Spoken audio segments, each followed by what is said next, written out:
Tantiran zamani kashi na 23. Har lokacin suna tare da Rahama suna kallon wani Indian film. Gaba ɗaya ya tafi da hankalinsu. Cikin farin ciki Abdul yake godewa Aunty Zainab ɗin don ya ga saurin gama girkin nata. Haka ya tashi yana ce ma Rahama ta tashi su je su ci su ukun. Ta ce ita ba ta jin yunwa. Abin ya ba wa Abdul mamaki matuƙa don ya san bata ci komai ba. Ya gane akwai kishi a tafiyar tata don haka bai wani matsa mata ba. Haka ya je dainin ɗin Aunty Zainab ta zuba mishi komai. Za ta bar wajen ya kama hannunta ya ce haba mai anti, sai ku bar ni kaɗai kan dainin bayan yanzu na gama yi muku magana. Zauna kawai mu ci tare don na san ke ma kina jin yunwar. Murmushi Aunty Zainab ta mai da cewa to bara na je na ɗauko plate. Haka ta je ta ɗauko plate ta zuba ita ma suka ci tare. Abdul ya kasa jurewa ya ce anti girkin nan ya yi daɗi fa. Aunty Zainab ta yi murmushi ba tare da ta ce komai ba. Rahama ta ja tsaki ciki ta tashi ta bar falon, san ba su ma san ta bar falon ba. Tana zuwa fat ɗinta ta yi jifa da wayarta tana cewa, wato har da wani cewa girkin nata ya yi daɗi. Yanzu da na daure na yi mai aida nawa zai yaba kamar yadda ya saba. Haka kawai ta ji hawaye yana zubo mata cikin sauri ta share, jin ana mata sallama. Tana buɗe ƙofar ta ga Aunty Salma ce, sai ta sakar mata murmushi tana mai yi mata barka da zuwa. Bayan sun gaisa duba ta ta ga Abdul ɗin bai yi barna sosai ba, sai ta bata magunguna ta ce ta sha na kwana 5. Cikin girmamawa Rahaman ta karɓa.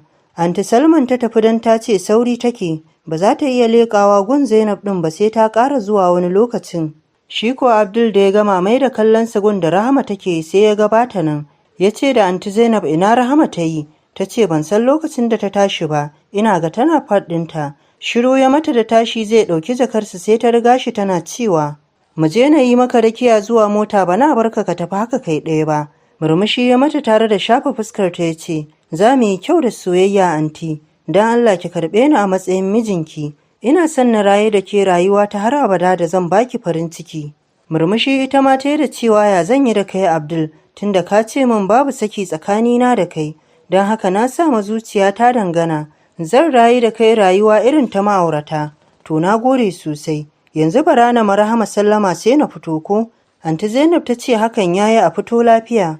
Ya samu Rahama kwance kan kujera cikin tunani. Ya sakar mata kisa baki yana cewa tunanin me kike yi haka my dear?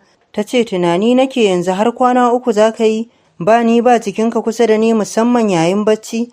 Ya zauna kusa da ita ya ce zan yi kewarki matata fiye da yadda za ki yi tawa. Dan na yi sabo da ke sosai. Ki cire damuwa kamar yau ne zan dawo ɗakinki. Fata na ki kula min da kanki sosai. Don ba na son na ji wani abu ya samar min kin ji. Daga mai kai kurum ta yi alamar taji. Sai ta ƙara da cewa Aunty Salma ta zo ta duba ni yanzu. Kaga har magunguna ta bani. Ya ce yauwa aiko ta kyauta. Shine bata shigo ciki ba. Wai ta ce sauri take yi idan ta ƙara zuwa ta ga antin taka. Oke bara na je to. Don Allah ki ci abinci yanzu ba na son zaman ki da yunwa. Sannan ban ji daɗin yadda kika ki ci ba ɗazu, bayan kuma na yi muku magana. Ta ce to ka yi haƙuri ba zan sake ba, kuma yanzu zan tashi na haɗa kofi da cin kazata ta jiya. Abdul ya ce hakan ya yi, cikin gamsuwa da maganar tata. Sannan ta ci gaba da cewa ina fatan alkhairi gare ka ka dawo lafiya kamar yadda za ka fita lafiya. Allah ya tsare min kai. Abdul ya ji daɗin addu'ar tata sosai hakan ya sa ya amsa mata da amin, tare da ƙara sakar mata kis ya fice da farin ciki. Aunty Zainab kuwa na tsaye jikin motarsa yana zuwa ta bashi jakarsa, tare da yi masa murmushi ta ce a dawo lafiya mijin antinsa. Murmushi shi ma ya mata da cewa to Allah ya sa matar ƙaninta. A ofis ko zama na musamman Abdul yana tunanin yadda zai tafiyar da matan nasa. Amir ya dafa kafaɗarsa ya ce wai tunanin me kake yi ne haka? Abdul ya ce kai dai bari. Ina tunanin yadda zan tafiyar da soyayya ta ga Aunty Zainab ne. Wallahi Amir ina son iya soyayya saboda ita. Ina son na rikita ta akan sona, ta yi min wani so wanda bata taba yi wa wani irinsa ba. Amir ya murmushi ya ce ina uwar gidan tamu take, kake magana akan Aunty Zainab.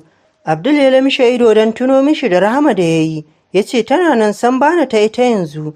Mun riga da mun kulla tunanin juna ni da ita, na yi imanin ba zan iya rayuwa babu Rahama ba, haka ita ma yanzu ba za ta iya rayuwa babu ni ba. Yanzu dai damuwa ta Aunty Zainab ce. Ina son na yi mata soyayya irin ta yaran zamani. Amir ya ce wannan ai ba matsala ba ne. Kana ji ko? Ka saurare ni. Na Amir ya zauna ya rika karanto masa yadda zai rinka jan hankalin Aunty Zainab da kalamai kala-kala ta hanyar nuna soyayya a aikace. Sun jima yana ba shi darussa don Amir ba dai iya soyayya ba. Abdul kam sai karfe 8:30 na dare ya dawo gidan. Bayan ya yi sashin sai ya wanka fat ɗin Rahama ya yi. Ya ganta tana bacci hankalinta kwance, da alama ma yanzu baccin ya ɗauke ta, don jikinta bai sake sosai ba. Haka ya bata kisa goshi ya ƙara ja mata bargo ya yi sashin Anti Zainab. Tana kan kujera tana kallo ita ma dai da ɗan baccin a idonta. Ya zauna kusa da ita ta mai welcome cikin murmushi ta ce, "Na yi farin ciki da dawowarka." Ya ce, "Ni ma na yi farin ciki da ganinki cikin ƙoshin lafiya. Mu je ka ci abinci don na tabbatar kana tare da yunwa." Haka abin yake. Kamar kokin sani ina jin yunwa sosai. Bayan ya ci abinci umartar ta yi da su yi sallah raka'a 2. Bayan sun idar ya dafa kanta ya yi mata addu'a tare da tambayar ta yadda take ibadarta da wankan tsarki. Anti Zainab ta cire kunya ta gaya masa, komai daidai ta faɗa masa. Daga nan tashi ya ce, "Anti Zainab ki zo ɗaki na ki taya ni kwana mana." Gaba Anti Zainab ne ya faɗi ta ce mai, "A'a zan kwanta a nan, ba sai na zo ɗakin ka ba. Kaga kowa ai yana da ɗakinsa." Ya ce, "Matata ba haka take min ba, don kullum zuwa ɗaki na take tana taya ni kwana. Don haka ke ma dole ki dinga zuwa kina taya ni idan ba haka ba, na kai ƙarar ki gun kaka malam. Don ina jin lokacin da yake ce miki ki dinga yi min ladabi da biyayya." Yana faɗin hakan ya fice daga ɗakin yana cewa a ransa, "Duk wayanki malama sai na mai da ke abu ɗaya ni da ke." Anti Zainab ta san me zuwan nata zai haifar. Ta san sarai Abdul iskanci zai mata zalla. Dan ya yaye kunya ya mai da ita yanda yake so cikin haske ba wani abu bane. Dan dama can ba kunyar bace da shi. Kuma tana da tabbacin zai iya zuwa wajen kaka malam, wato wan mahaifiyarsa Alhaji Ali mijin Hajiya kaka, ya gaya masa kamar yadda ya faɗi yanzu. Ita halin Abdul sai dai ta sanar da wani, don haka za ta kiyaye. Igiyar tana gunsa sai yanda ya ga damar yi da ita. Wayyo ni Zainab yau zan kwana ɗaki ɗaya da Abdul a matsayin mijina. Ta faɗa hakan a bayyane tare da tashi ta hau canza kaya. Dan dama da wankanta, wata rigar bacci ta sa iya gwiwa, amma fa ta bayyanar da komai na halittarta. Dan rigar ta bi jikinta ainun, tana da tabbacin kallo ɗaya Abdul zai mata sha'awa ta baibaye sa. Ta shigo falon nasa kenan suka ci karo da Rahama ta zo ɗaukar ruwa. Rahama kama akwai ta da shan ruwan dare, don yanzu haka ma farkawanta kenan ta duba ta ga ruwanta ya ƙare. Shi ne ta yo falon Abdul ɗin ta buɗe firij ɗinta ta ɗauki ruwan. To ta juya za ta koma ɗakinta suka ci karo da Anti Zainab. Ita abin da ya ja hankalin Anti Zainab gun Rahama shine ƙamshin turarenta. Ita kuma Rahama abin da ya ja hankalinta gun Zainab ɗin shine shigar da ta yi. Anti Zainab ta haɗe yawu cikin wani iri haka, ta ce, "Ruwa kika zo ɗauka ne?" Rahama ta yi ƙofar da za ta sada ta da fat ɗinta tana cewa, sai da safe." Anti Zainab ta bi bayanta da kallo kawai, ta nufi bedroom ɗin Abdul ɗin da sallama tana cewa na shigo.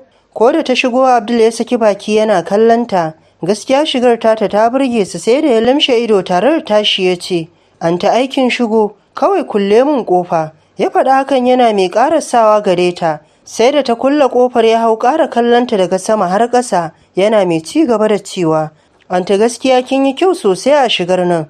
Zan so ki dinga yi min irin ta don wankan ya burge ni sosai.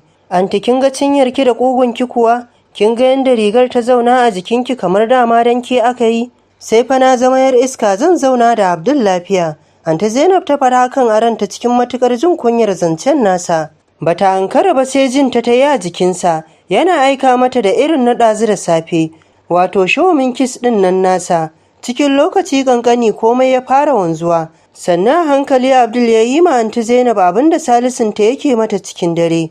Sai dai nasu salon ya zo mata da bambanci mai tarin yawa. Salon Abdul ɗin mai tsayawa a rai ne, don ya yi mata irin wanda bata taɓa tunanin jin irinsa ba, har sai da ta kasa jurewa ta sakar mai kuka.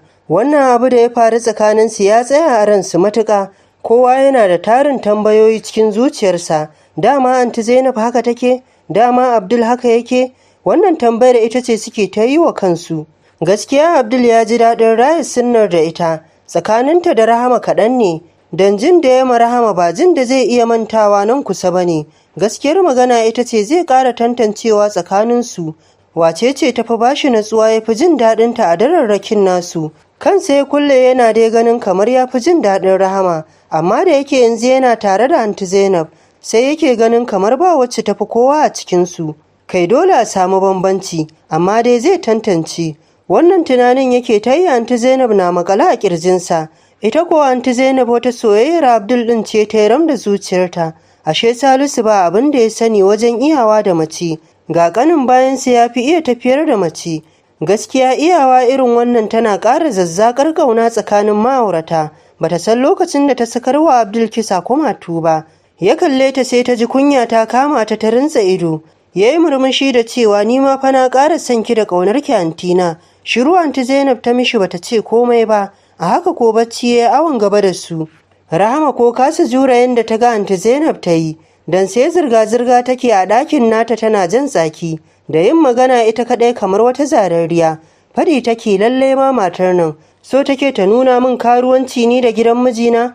Ka duba ka ga shigar da ta yi kamar wata shahararriya a iskanci. Ni za ta nuna ma saka ƙananan kaya? Na san duk inda namiji ya kai da abinsa bai isa ya share ta cikin wannan shigar ba. Tab lallai ma, wato so take ta ƙwace min miji. Wallahi bata isa ba ina son mijina. Idan iskanci take ji ni na fita iyawa, kuma mu zuba mu gani.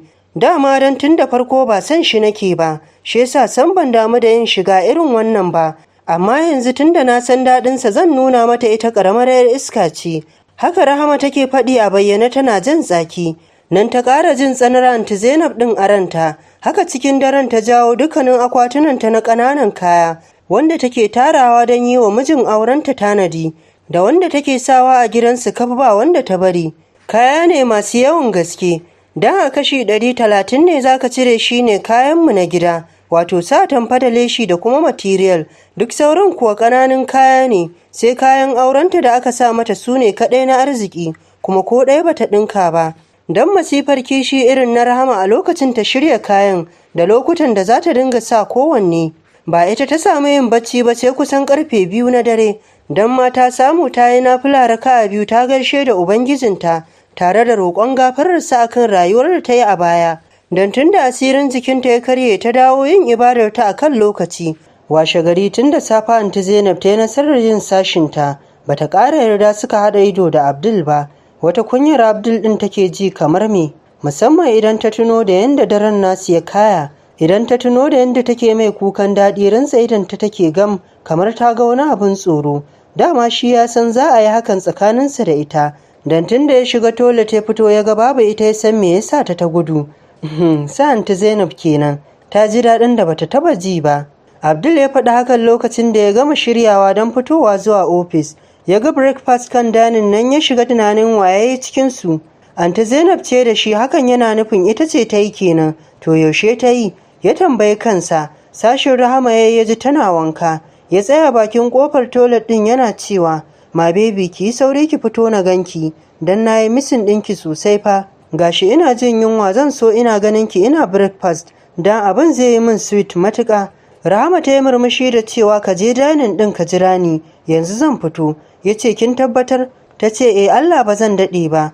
Jin hakan sai ya fita daga ɗakin ya sashin Anti Zainab, sai dai ya duba ko ina bai ganta ba. Ashe tana can wajen shakatawar gidan. A nan ya hango ta windon falonta. Aiko nufar wajen ya ritsa ta yana cewa, "My dear Anti me kike yi anan tun da sassafe haka?"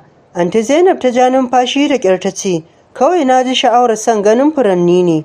Abdul ya ɗan gyara tsayuwa tare da kallonta cikin nazartarta. "Amma dai ya dace ki tsaya ki jira mijinki ko kafin ki keɓance don ganin su ɗin." Cikin wani irin yanayi Anti Zainab ta ce, "To na yi laifi a yi min afuwa." Abdul ya sake kafe ta da ido ya ce, "Anti ki kalle ni na ji daɗi mana. Ya za ki dinga min magana ba tare da kallon fuskata ba?"